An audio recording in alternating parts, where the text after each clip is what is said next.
Why is this a big deal for us as Christians? I was being gossiped about. One girl had the power to turn 3 other friends against me that then none of them were my friend. And it's interesting. I feel like I'm giving you guys so many personal stories. You guys can't judge me after we record this episode. You can clarify, but you can't undo it now. Yeah. The sword has gone in, and you can take the sword out, but the wound is there. That will wreck a family. It'll wreck relationships, and it will destroy a church. Don't play that game here. Go ruin someone else's church, and don't tell us which church you're going to, because we will call them and tell them that you're coming to ruin their church. Today on the Live Change podcast, we're talking about gossip. Now, we've all know people that have gossiped. We ourselves have gossiped, and chances are we've all been hurt by someone that gossiped. So today we're going to talk about how do we as Christians rise above that, and even though society just is totally accepting of gossip, what does God want us to do with it? And that's what we're talking about today on the Live Change podcast. And I'm joined by Jason and Joanna. Hey guys, how's it going? Good. Hey, good. I've never gossiped, but I know someone who has, and I want to tell you about them. Do you get it? See, that's funny. Gossip is something that it is tasty. Mm-hmm. It's something that, like we all are guilty of it. There's nobody, and I love that it's always viewed as like a female thing. Like, oh, you love that. Well, I don't love it. It's just, it's a Anytime we get left off the hook, yes. Yeah. But like, I find it ironic that it is like, well, ladies like to gossip. Yeah. Let me tell you, men like to gossip too. I personally don't believe that gossip has to be true or untrue.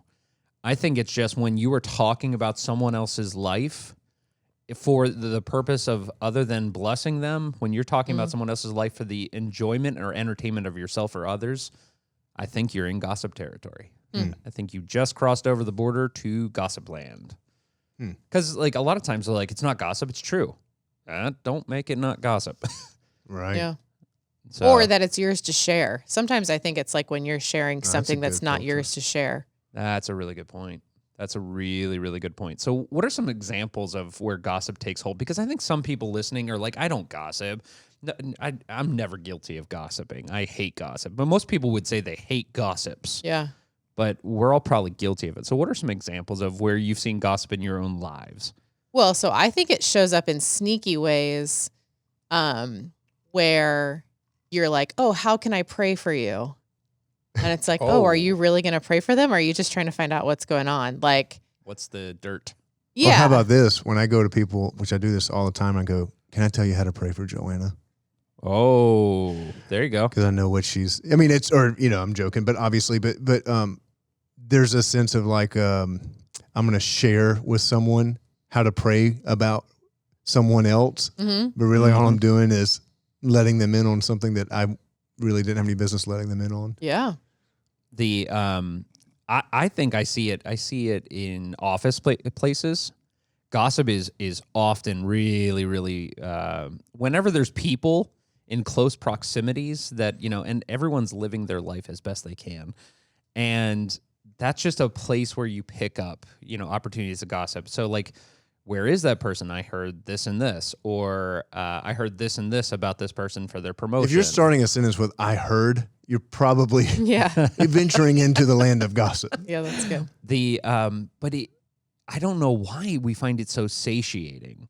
So like a good couple, before we get into that, what are some other examples here? So like, I think there's office gossip. I think in school, like our kids gossip about each other. Mm-hmm. That's what's bananas. It's probably one of the first sins that kids experience because like, I think most children are pretty doggone innocent. Yeah. But I have caught my own children when they were young being like, so-and-so is a bad kid. Yeah. And it's like, how do you know that? Well, and it's interesting because I don't know what it's like for you guys, but I can also remember times even in that when I was that age that happened to me. And so it's funny, like even talking to Finn what about happened to that I was being gossiped about. Okay. And so Like you knew people were talking about you. Yeah. So even recently we have been talking about friendships with Finn. And so actually I shared with him because I moved to a new school in 4th grade and he just asked me like, what was that like? And so I shared with him, hey, I actually got just connected with like a really small group of friends quickly. And there was one girl in the group that just didn't want me to be their friend. And so then she started telling the other girls in the group just what she thought about me or whatever. And so then he asked me like what happened. And it was like, well, actually then Finn, like I wasn't friends with any of them because one girl had said whatever to like make these other three not friends with me. And so it is interesting because to your point, I think it shows up so early. And what a weird thing to, it almost seems like that's like it just innately in you, whether it's the curiosity or the self-preservation. Yeah. That it just, I think starts so early. Because you learn real early. You don't have power when you're a kid. You don't have financial power, physical power, but you have relational. You can do the relational stuff. Well, how do you do that? You create divisions. You tear down character. You set yourself up. Whatever. And so to me, it's like we learn that from a really early age, how to politic and how to make ourselves look better and that person look worse. It's how we position in some ways. I remember telling a story about my sister had learned something about a guy that she went to school with in high school. I remember being in middle school talking about my sister's friend's brother, whatever, and what was going on with him. And it hurting a kid that I went to school with because it was his brother. Do you see all the the spokes of that? What just happened? Turned out it was true. Doesn't matter. It hurt him, and it was like really wounding to him. And it was an eye opener for me that it was just a story for me. I didn't even know the people involved, and yet it actually had deep ramifications and hurtful reactions. And I think that's what's interesting. So what you just said, I would say I share something similar where some of it is how you're wired. So I love telling people a good story. And so I think even what you just said is just knowing you, it's like you're someone who also loves a good story. I do. And so you have to be careful. Is that a story you're supposed to be telling? Or you're telling your story. As soon as you start telling someone else's story, I think that's where you just have to be careful. And it's so easy. Yeah. Another thing, this is another one that I think is so pervasive when it comes to gossip that it's a way that gossip masks itself, and it's called venting. I'm just venting. I just need to vent. And it's almost like the southern colloquialism of oh, bless your heart. And that everything after bless their heart is going to be mean. I think I just need to vent a second. Everything that comes after that will be gossip. Yeah. Jason, I just need to vent a second. Everything I'm about to tell you is probably not constructive, kind, or or it's things that it should be handled differently. But I quote unquote vent. Well, then, I mean, if you take all this to its extreme, then how do we ever have a conversation about anybody that's not in the room? That's a good question. Which you need to have at times. You certainly need to have and should have probably. And, I mean, shouldn't you talk to your spouse, or shouldn't there be space there to talk about, dude, my kid's driving me crazy, my dog, my son's driving, whatever. Is that gossiping? Is that, what I mean? So I think it depends. I think it depends on the purpose. So what if you got a boss who's really toxic and you need to go vent? You need to get a perspective. You need to get. I think what you just said, you need to get perspective. But then what do you do with it? Or are you going and getting perspective from someone that can help you do something about it?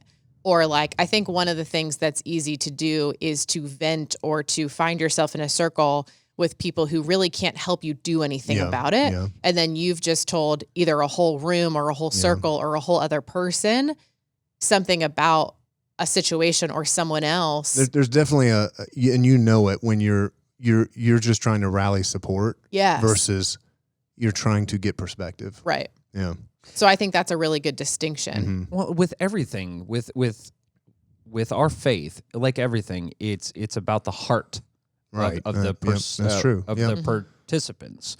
And so if my heart is to go to my wife and say I'm having a problem with my boss at work, at that point, what is my purpose in that? I just I need to know how I'm going to interact with them tomorrow. How am I going to do this? How am I going to process this? What's the future of our family? That's probably a safe place to vent. If I'm going to a coworker to vent about my boss, Mm-hmm. at no point is that going to be half as constructive. And my purpose is probably to rally support and say that my boss, stinks. Yeah. It's very subtle, and it does come down to your heart and your motives and self-awareness, like the ability to be self-aware enough to know, why am I doing this? But I think that takes a unique level of self-awareness. But one that, as followers of Jesus, we ought to be being discerning about, because words do carry. I mean, we've got so many proverbs written down here that we could talk about related to words. I think the one that probably is the umbrella over all of them is the proverb that says that words have the power of death and life. And that's kind of the umbrella statement about just the power of words, because they really can rob people. I mean, we've all been on the receiving end of that. Every single person listening right now can, if you were to tell me about the person who's had some of the most significant influence and impact in your life, my guess is somewhere in there they've spoken words of love to you, encouragement, affirmation, all that, right? Words brought life. And if you were to tell me, when we could all share stories about, you just shared one, Joanna, about when you were was it fourth grade? Mm-hmm. You still, that was how many years ago? And totally. Here you are, and you still, because words have the power to take life. Yep. And to drain you. So at the end of the day, this is why it's a spiritual issue. Like when it comes down to it, because how we use our words matters, because it can tear up or tear down or build up.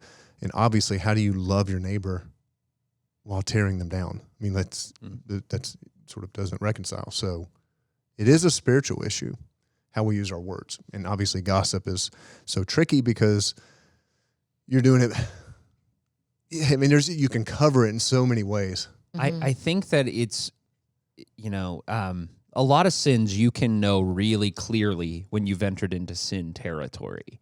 The problem with gossip is the boundaries are so thin.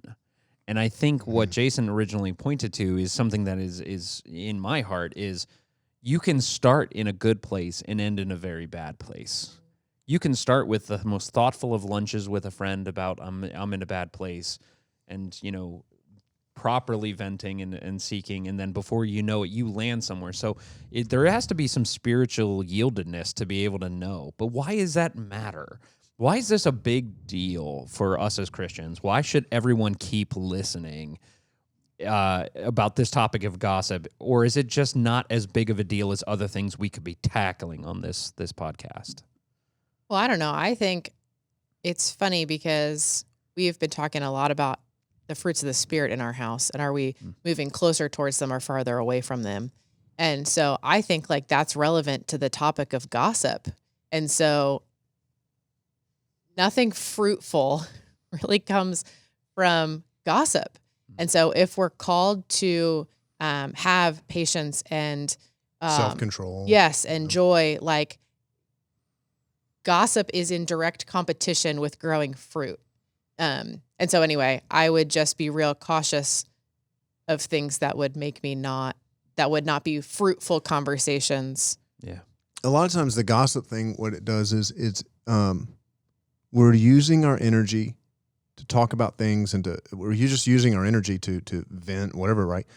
And it's not, this goes to your point, Joanna, it's not productive. I like that word. Like, it's not producing any fruit. And so it's because you don't, at the end of the day, want to do the work. Like, I should be talking to that person. Mm-hmm. Family is the most, to me, what do you call it? Trojan horse of this all. Because how easy is it to get in conversation with your mom about your brother? Oh, but it's just family, and it's just like da da da, or with your sister about your dad or your mom, and the conversation you should be having with your mom or dad, you're having with your sister, and that won't produce fruit. Yeah. And now it can if you do this. This is, to me, the line it crosses. If you're sitting there going, "Mom, really hurt my feelings by the way that yada yada happened at Thanksgiving, or Christmas, whatever."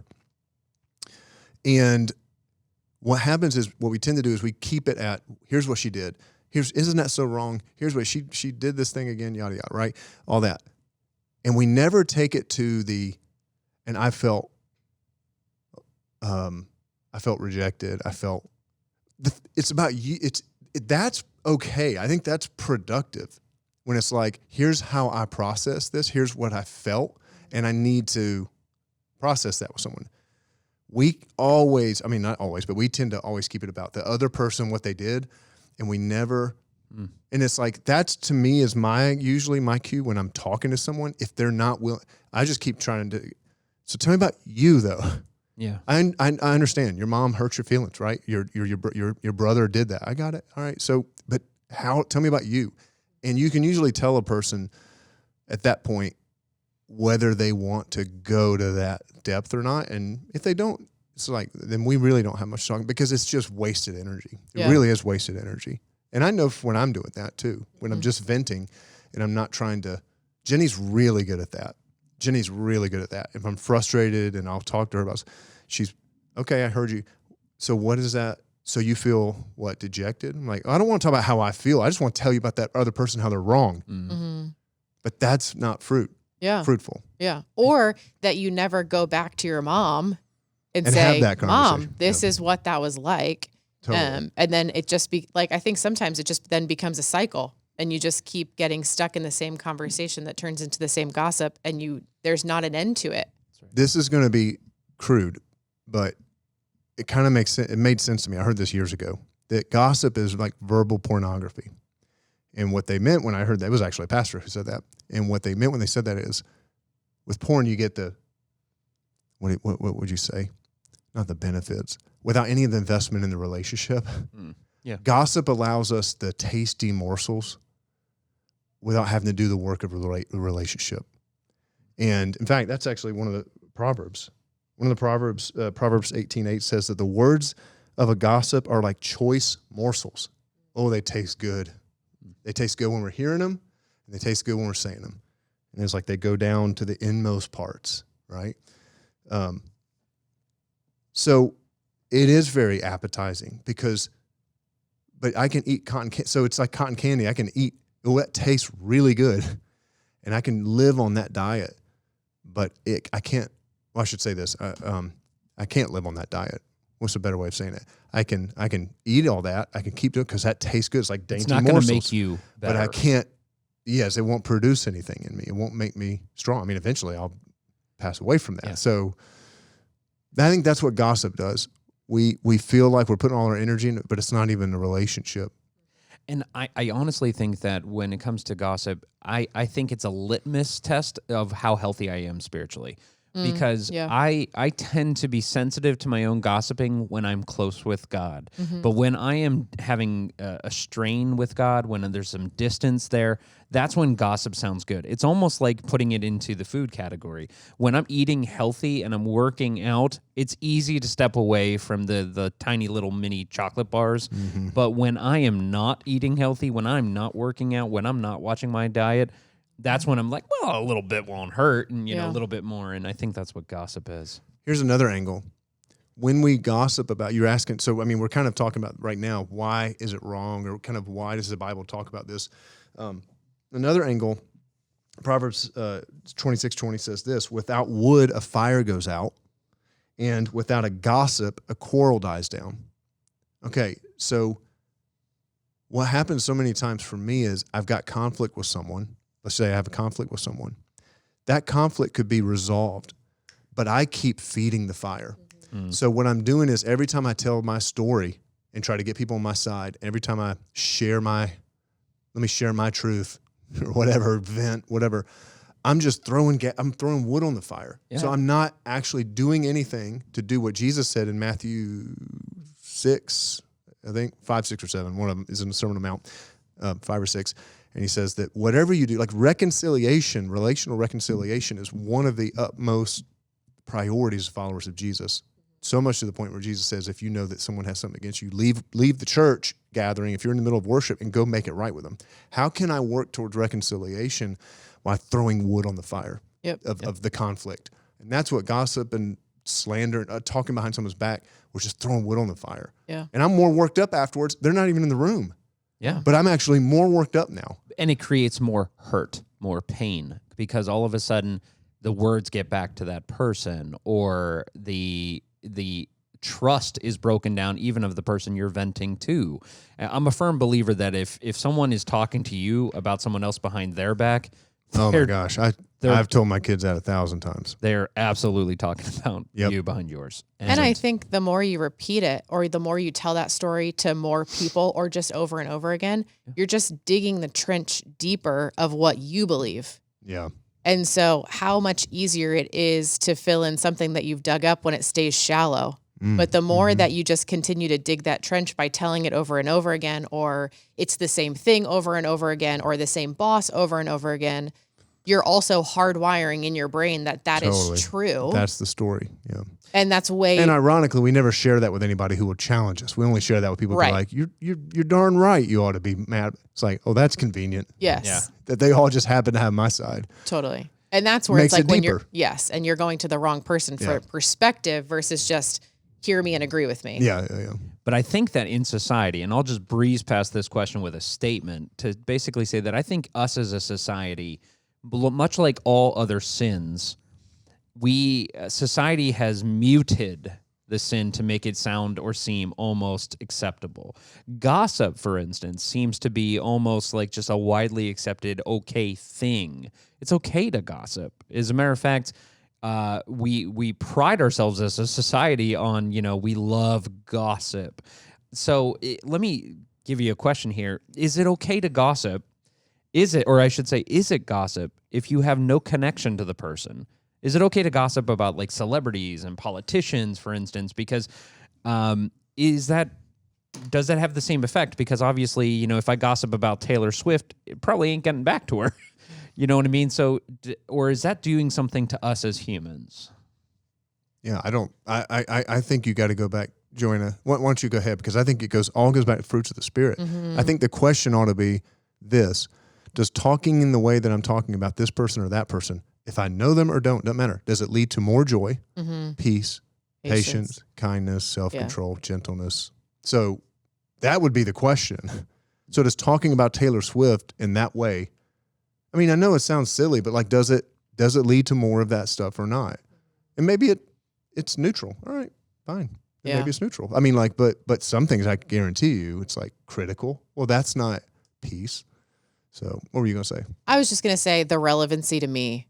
Like, it's like all of that stuff is not relevant to me. I don't really care what most celebrities are doing. And politicians is weird, I think, because while I care what they're doing, it's more because if I'm voting for them or not. And so that just might be a data point that I'm using to make a decision around who I'm voting for, but not necessarily that I'm going to keep talking about the things that they're doing or doing that in gossip, if that makes sense. So I don't know.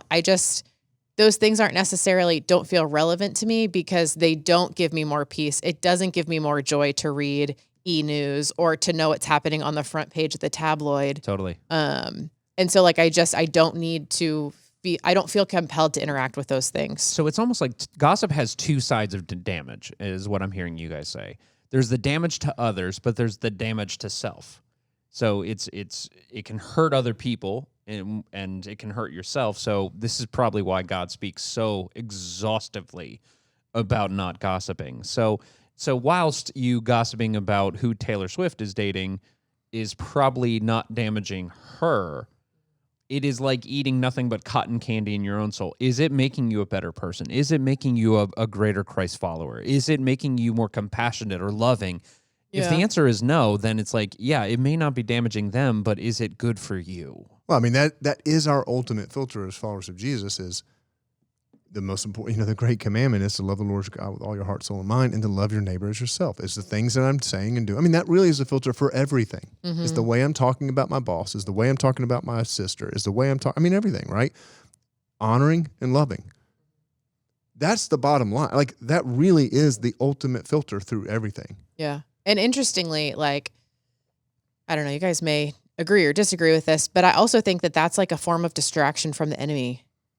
So like, think about all the rabbit holes you could also fall in, whether we deem it like good or bad, if you care about who Taylor Swift is dating or the rabbit hole you fall into on e-news. That's also just an incredible distraction that's not helping you do anything better or anything closer to what Jesus potentially has for you. And so I think sometimes it's also just disguised as entertainment.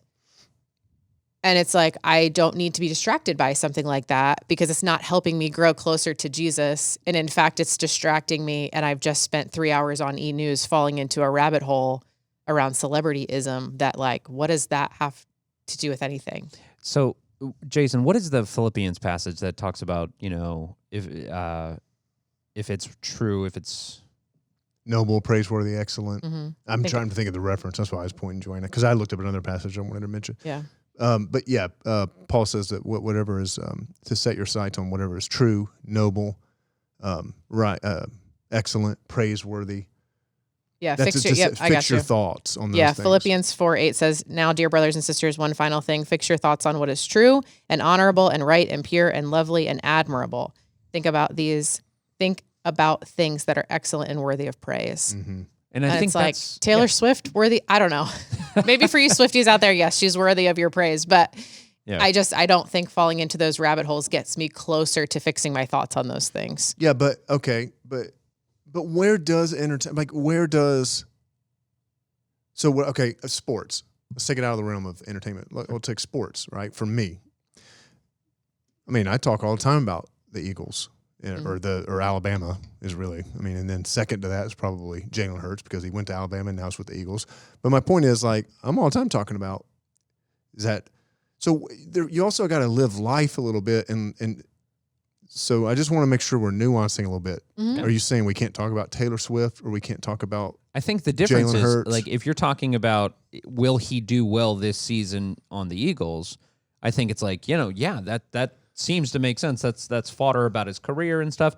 If you're saying that if he's not a good husband, okay, yeah, I heard like, heard that guy runs around on it. If I'm doing that, now that's actually slander. Exactly. Yes, and again, even if it doesn't get back to him, it's hurting soul. Yeah. That's I'm a really good that nuance. Kind of person. Yeah, and not to be dumb, but I just don't want people feeling like we can't go out to dinner and like talk about real life stuff, which is just sometimes, what do you call that? Entertainment, I guess, is the best word. And sports is entertainment. So, what did you say? It's the diving into the territory of slander. It's the diving into the territory of, rumors, that kind of stuff. Yeah. If everything you said saw the light of day to everyone else, would it? Which it will. Which is crazy. I was saying that to someone the other day. They're like, the Bible says that? Like, Jesus says that, or the Bible says, where is it? We got to look that one up too. That your words and deeds will be put out in front of everyone one day when Jesus judges the living and the dead. So now, thank God for those under the grace of Jesus. At that point, it's swallowed up. Oh, Jesus, thank you, But Jesus. it's funny because people are like, don't you want people who sometimes are like, I don't want a God who's judgmental. It's like, okay, well, don't you kind of want a world in which people are responsible for decisions they make? Yeah. I don't think we want a world opposite of that. Yeah. Like, now that brings that sword has two edges to it. Yes, it does. But the alternative is not very good. So, hey, here's what I want to go back to the politics thing, because that was interesting too. Because I think we find ourselves in discussion about political leaders, and that's especially going to be true this coming year. But listen to this in Isaiah. And so we got to be able to talk about these things in a way that doesn't cross lines, I guess, into sin. Like talk in ways about very real sort of cultural issues and people, figureheads, right? Without it crossing over into gossip. So what does that mean and how do you do that and all that? But one of the things that strikes me is in Isaiah, I remember reading this right after the last election, and I was like, holy moly, man, that's pretty convicting. And Isaiah said this, the prophet Isaiah, he said, the Lord has given me a strong warning not to think like everyone else does. That's enough in itself right there. But listen to this. God said, don't call everything a conspiracy like they do, the world. And don't live in dread of what frightens them. And I think that's sometimes a good, like if you're talking about politics, but then you cross over in that line of the conspiracy theory stuff and all that, like you have no basis for this. I'm just reading. So this isn't Jason. I'm just reading what Isaiah said on this one. God gives a strong warning about that. Why? It actually has nothing to do with the conspiracy. It's because you're fearful. You're spreading fear, and fear is opposite of faith. And so if you're living in fear yeah. about, this person, that person, if they get in, if they don't get in, whatever, doesn't matter. This is a nonpartisan issue. Fear has a rampant place in both parties. So if you're spreading that, and you are going against the direction of godliness in this world. That's what Isaiah is saying, at least. Yeah. Actually, that's what God says directly to Isaiah. So it's good.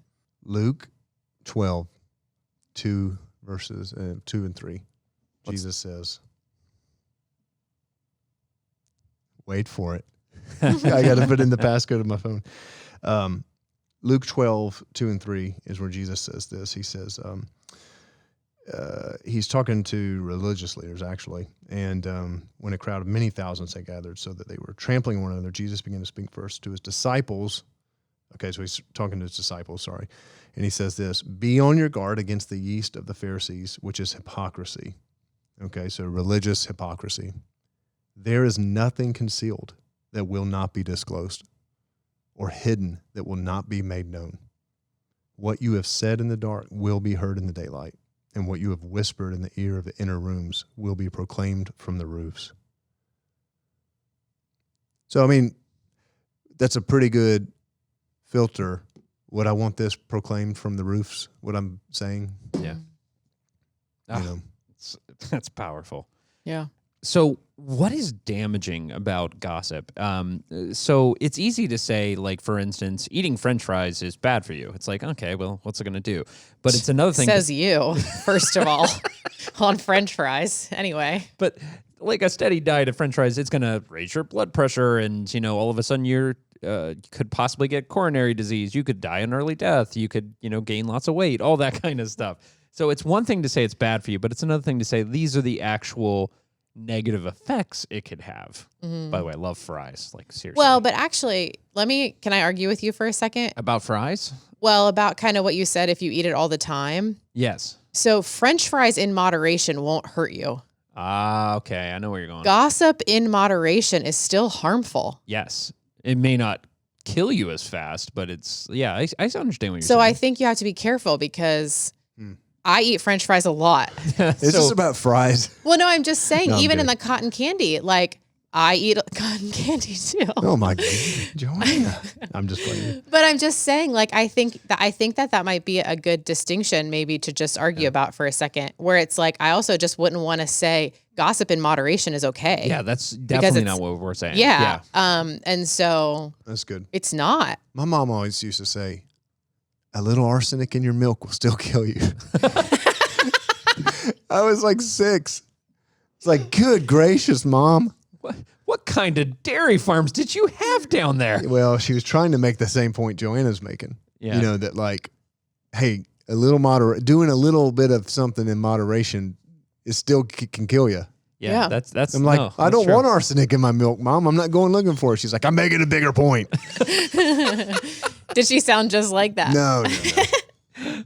So anyway, I think that like gossip in moderation still isn't a good thing. Yeah, so it's going to make you sick. It's going to make you spiritually sick. So what are the symptoms of being spiritually sick from gossip? So I wrote a couple down.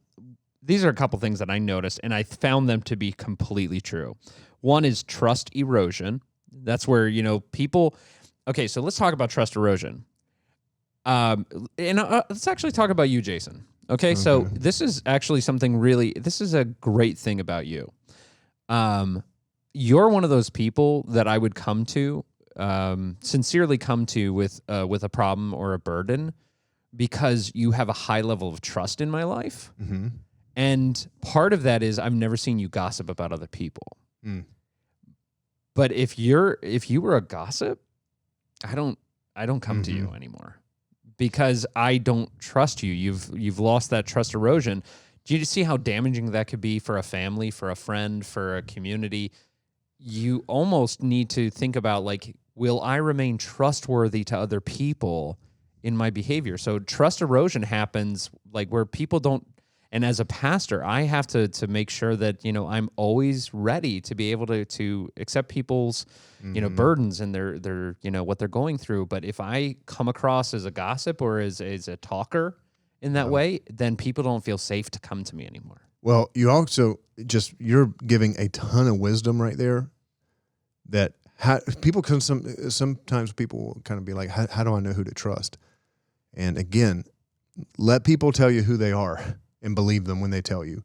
So if you've got someone who has shared things with you out of like about someone else, like, you can't trust them.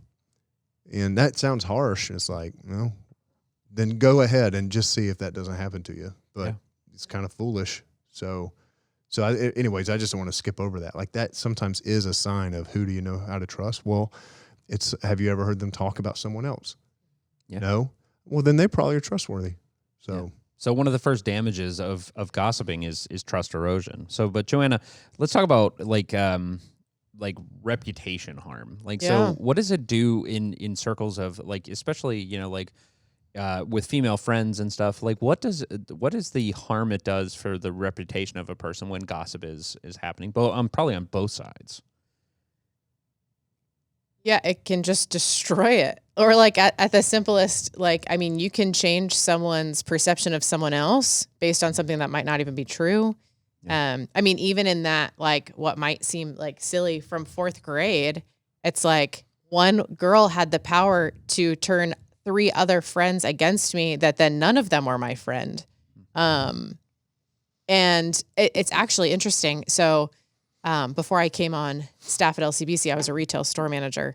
And I had worked for a brand that didn't align with my values that I had recognized once I was working for the brand. I didn't sign up to start at that place.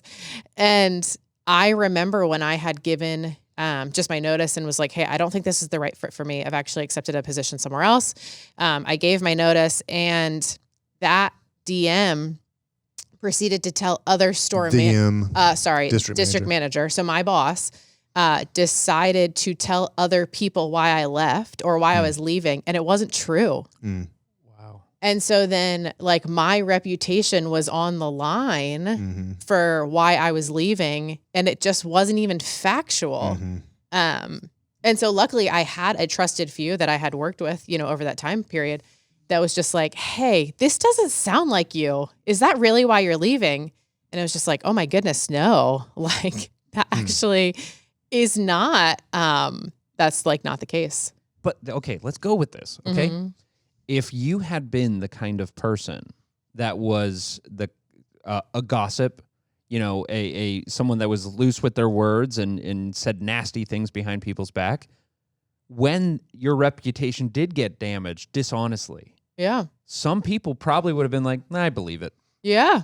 Because your gossiping had diminished your character and your reputation. Yep. So you see how it works on both sides is like when we have honorable character. Well, yeah, because that's what they said. That didn't sound like you. Yes. Right. And when we gossip, it diminishes our character.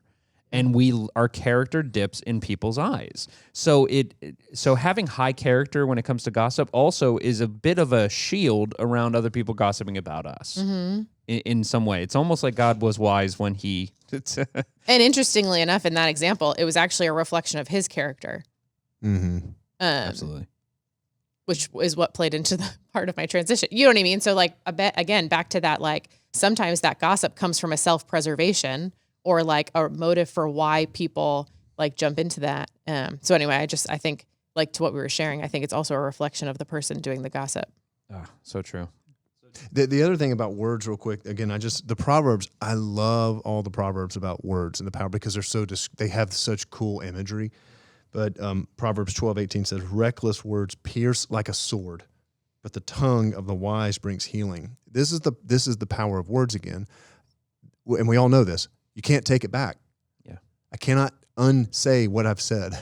And so that's the sword thing. I can say something about, your boss says that thing about, your former boss says that thing about you leaving. you can clarify but you can't undo it now. Yeah. The sword has gone in, and you can take the sword out, but the wound is there. Like, you can't. So again, that's why the scriptures are so clear on guard your tongue and just shut up sometimes. Yeah. Just shut up. Just be quiet. Yeah. And it's okay to, what was James say? To Guard your tongue. yes, and then he goes on to say about listening and all that. But anyway, so Well, isn't it the sentiment of like just being slow to speak? slow to speak. Thank you. Yeah. And quick to listen. Slow to speak. Yeah. Quick to listen. Which I think is also a good like rule of thumb when you find yourself in a scenario where someone is gossiping to you, That's or true. when it turns from venting for then you to also not get roped into it. Yeah. And so I think that being slow to speak is also applicable in those moments when someone got you riled up right along with them, and being careful that they don't pull you into the place that the conversation is headed, which is easier said than done for sure. Yeah. But I think that the slow to speak is what helps your brain to say, wait a second, danger, don't engage. But you can train people to stop coming to you with that crud. Sure. And the way you train them is you just don't engage. Yes. Because people are fishing. Actually, this is something we're dealing with right now. There's a person in my family who's in a particular environment where there's a lot of gossip, and they're trying to rope her into all of this, and so they're coming to her a ton, multiple people. It's a really toxic environment, and we were talking about it a little bit, and I was just like, well, what do you do? And she just said, she's like, I don't do anything. I don't respond. I basically just look at the wall. I mean, Yeah. in some ways. But you do that enough, and my point is this, you do that enough, and you'll train them like, we don't go to her. Yeah. Because you're just fishing. People are fishing. You ought to be really on guard when people are coming to you stuff. Like, just listen. Like, they're fishing. They want you on their side.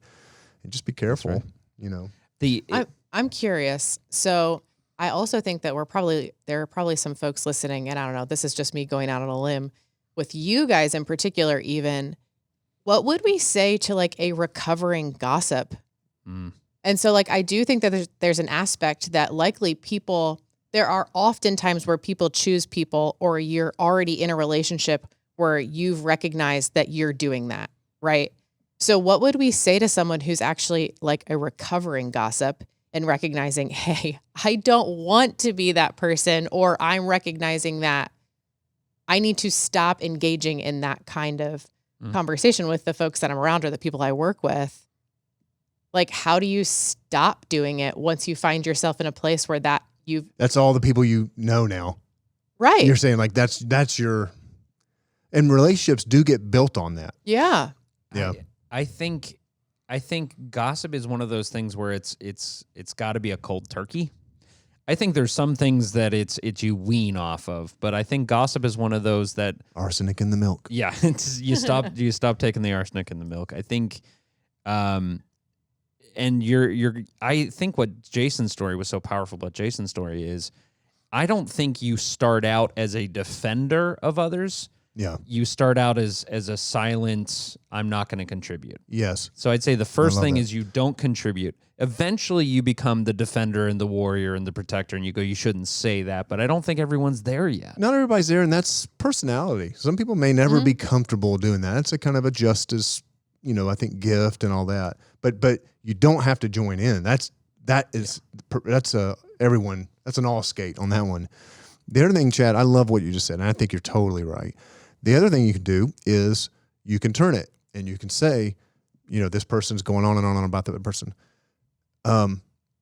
So that must make you feel, now you're turning it to them. Mm-hmm. Yeah. See, that's the other ways you can redirect this conversation to, okay, I heard you. So that hurt. What do you mean that hurt? And again, you'll quickly train them like, so you can still listen. Yeah. But it's like, hey, I'm not joining in on that. I'm going to make it about, if you want to talk about how that made you, what kind of experience that was for you, I'm game for that, because we're here in the same room, in the same space. Yeah. So I think those are two strategies. But I totally agree with you, Chad. Like it really is a cold turkey thing.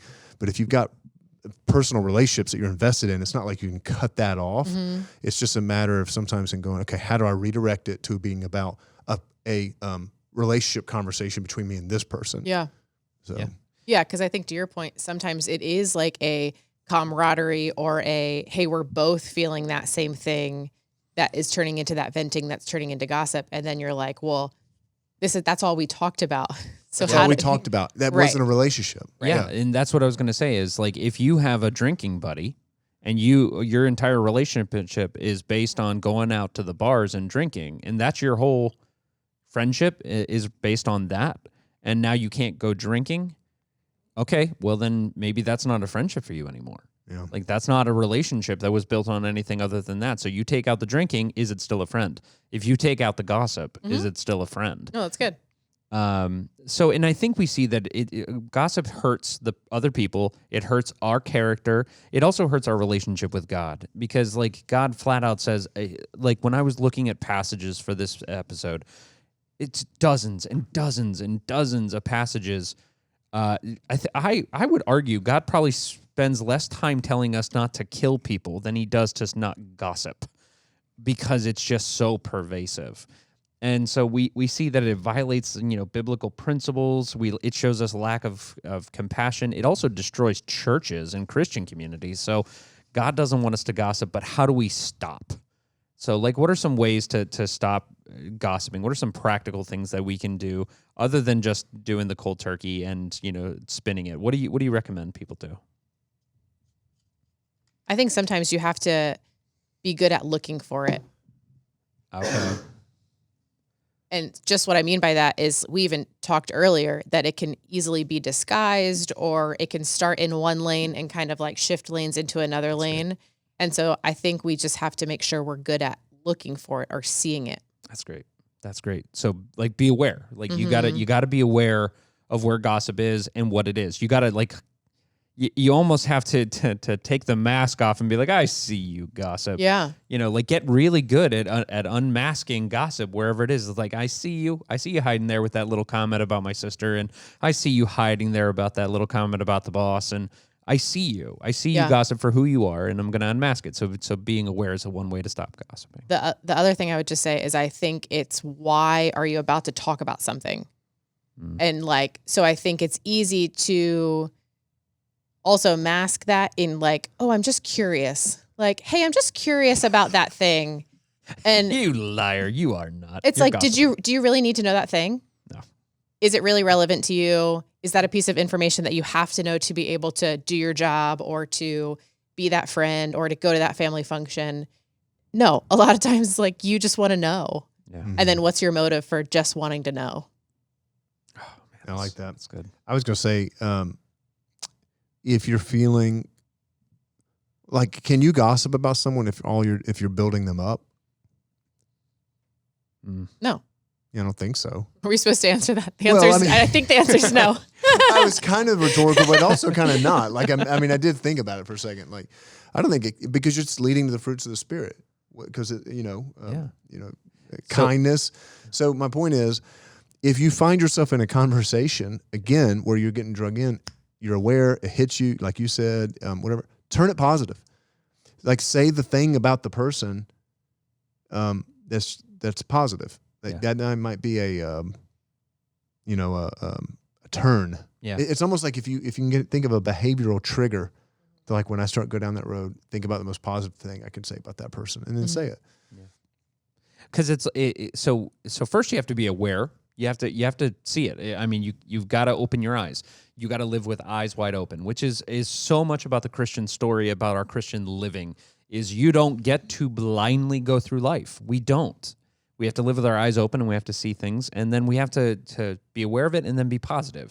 We have to turn things positive because we're ambassadors of Christ, and so our job is to, where Satan is trying to destroy, we're redeeming. Yeah. And even taking something as gossip and being like, someone's complaining about their mom, and then you say, I bet that hurt.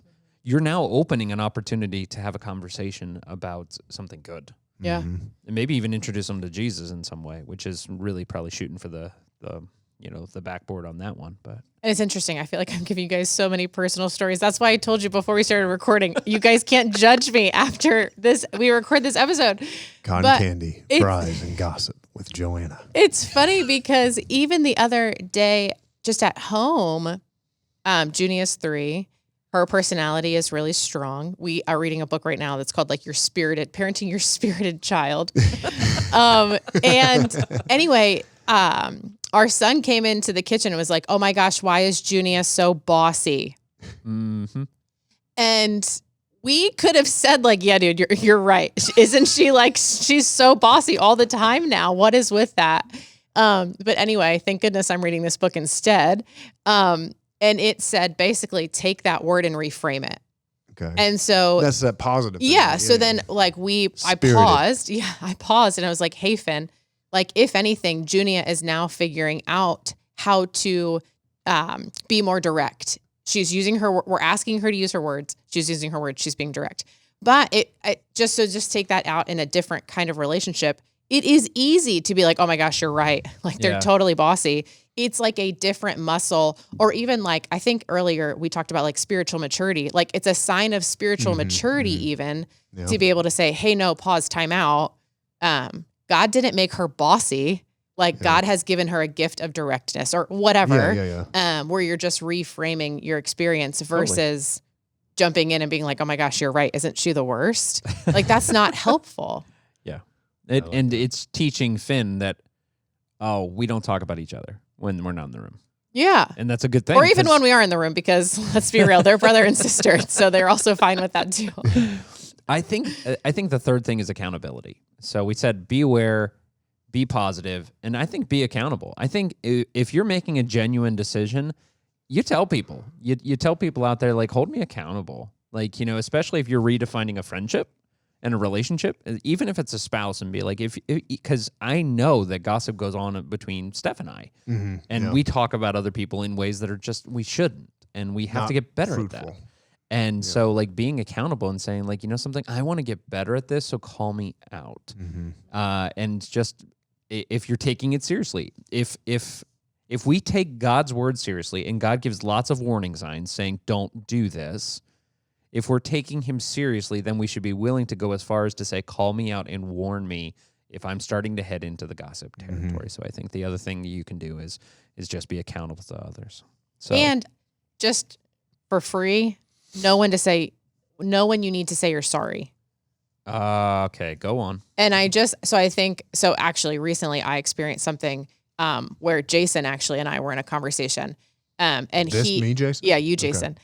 And one of the things you had said, it's like, what does that have to do with you? Like, what about that equation can you go do something about versus just being frustrated by it and talking about that thing, in our conversation. And so I recognized that actually in that moment, I needed to go apologize to the actual person I probably should have been talking to the whole time. And so I think it's also important to just know, when do you need to say sorry? And what's funny is I went to that person and was like, hey, you don't even know this. But again, one of our values is relationships, keeping short accounts, working well with one another. I just need you to know from even a heart posture, I need to apologize to you. And you probably don't even know why I need to apologize. And so that was a very humbling and difficult conversation. Sure. But I think also just knowing when you need to say sorry when you've gotten it wrong. But that person, Joanna, I 1000% promise you, that person's image of you went up. Like, at least your character. It might have hurt. It might have been like, ow, I wish she hadn't have done that. But at the same token, she now knows you're of a certain kind of caliber that is significantly more trustworthy.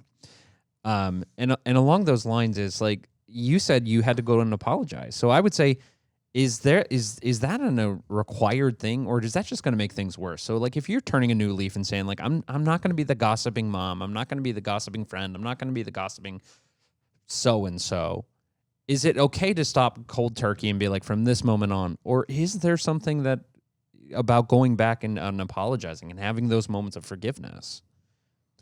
There is something, but I'm not sure that there's a law. I mean, I say law, but use that loosely. I'm not sure there's a prescription around that. I would say, Joanna, you were you felt the Spirit of God convicting you, and Totally. you should do what you feel the Spirit of God convicting you to do. So Yep. if you feel convicted about it, you should do it. Yeah. But I don't think but I'm not sure that will be the case every time. I think if you slander someone behind their back, that's a pretty egregious sin. And I would say, yeah, you probably should repent of that.